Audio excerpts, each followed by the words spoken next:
O direito à cidade é sobre o poder para os trabalhadores, para as pessoas de cor, para os imigrantes, os jovens e para todos os outros comprometidos com uma sociedade verdadeira, democrática. Uma sociedade onde todos os habitantes da cidade têm o poder de moldar as decisões e as condições que afetam nossa vida.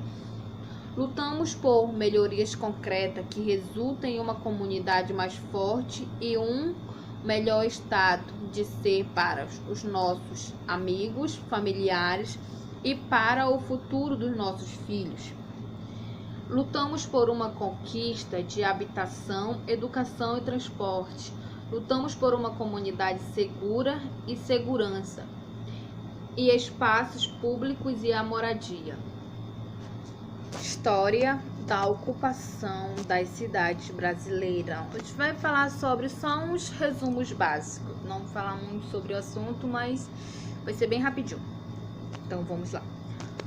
A ocupação do território brasileiro se iniciou com pequenos arraiais espalhados em diversas localidades.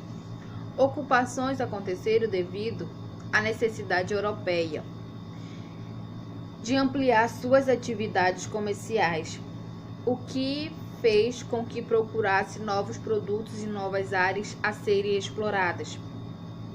O povoamento brasileiro se limitou em territórios litorâneos, próximos ao Oceano Atlântico, onde desenvolveu-se inúmeras lavouras de cana-de-açúcar, que resultou na transferência de pecuários que antes se desenvolvia na zona da mata nordestino para o sertão nordestino. Aconteceram as primeiras expedições denominadas Bandeira, que povoou em grandes escala ao território brasileiro, principalmente nas extremidades do rio Amazonas, do rio São Francisco e do sertão nordestinos. Os portugueses, em maiores números que os nativos, denominaram a região e começaram a capturar os nativos para juntos buscarem ouro e pedras preciosas. Estatísticas mostram que hoje em dia as cidades estão mais violentas e as pessoas têm medo de andar nas ruas por conta das cidades estarem mais violentas. E isso se dá por um fator, de uma ideia, que as cidades estão mais violentas por conta de uma espetacularização que a mídia dá em cima de assaltos, mortes e etc.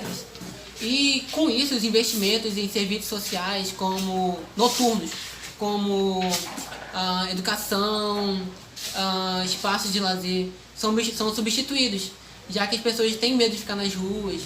E com isso um crescimento de espaços mais restritos, como condomínios, shopping centers, eles tendem a crescer.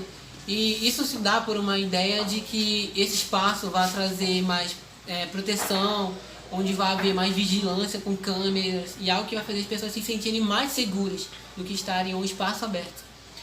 E a violência e o conflito urbano são problemas que fazem parte de uma configuração social que nós já conhecemos. E a melhor forma de tratar desse fator, é a partir da base, ou seja, da educação. Toda criança deve ter acesso a condições básicas, como ensino de qualidade, saúde, saneamento básico e segurança e etc. Muitas outras coisas. É importante afirmar também que nem sempre as políticas liberalistas serão uma grande utilidade para a solução de conflitos urbanos, pois a maioria dos criminosos não tem acesso a esses elementos que foram citados anteriormente. O que é a especulação imobiliária? A especulação começa com o especulador. Geralmente, o empresário do ramo imobiliário adquire terrenos ou imóveis de baixo valor. O especulador também mantém esses terrenos vazios, esperando a sua valorização. Mas como uma área abandonada se valoriza? A forma mais comum é a construção de ruas ao redor do terreno, assim como a instalação de fábricas, centros comerciais ao redor de sua vizinhança. Essa valorização pode ocorrer de forma natural ou surgir de acordos feitos pelo especulador. A especulação gera lucro sem produzir nenhum produto ou contrapartida social. Ela ocupa espaços da cidade e contribui para os problemas de falta de moradia enquanto a população cresce. O número de moradias não acompanha o ritmo, pois muitos terrenos estão vazios à espera de valorização.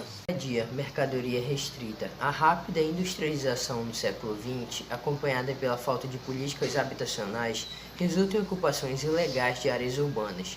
Com a reforma urbanista de 56, dificulta-se a construção de moradias populares no centro da cidade e houve o início das periferias e das favelas.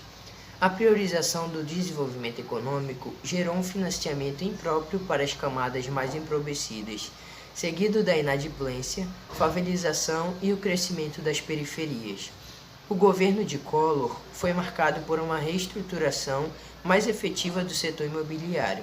Já no período Lula e Dilma, foi criado o programa habitacional Minha Casa Minha Vida. As principais características das áreas urbanas ilegais são áreas loteadas e ainda não ocupadas, áreas alagadas, áreas de preservação ambiental e áreas de risco.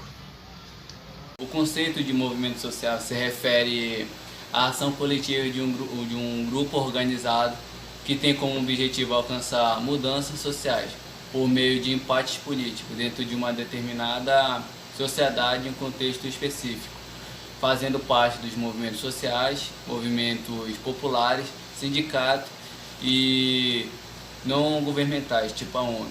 O Brasil, os movimentos sociais brasileiros ganharam mais importância a partir da década de 60, quando surgiram os primeiros movimentos de luta contra a política vigente, ou seja, a população insatisfeita com a transformação ocorrida, tanto no campo de econômico e social, mas antes, na década de 50, os movimentos no espaço rural e urbano adquiriram visibilidade. Os principais movimentos sociais no Brasil, as ações coletivas mais conhecidas no Brasil são os movimentos dos trabalhadores sem terra, o movimento dos trabalhadores sem teto e o movimento em defesa dos índios, negros e das mulheres.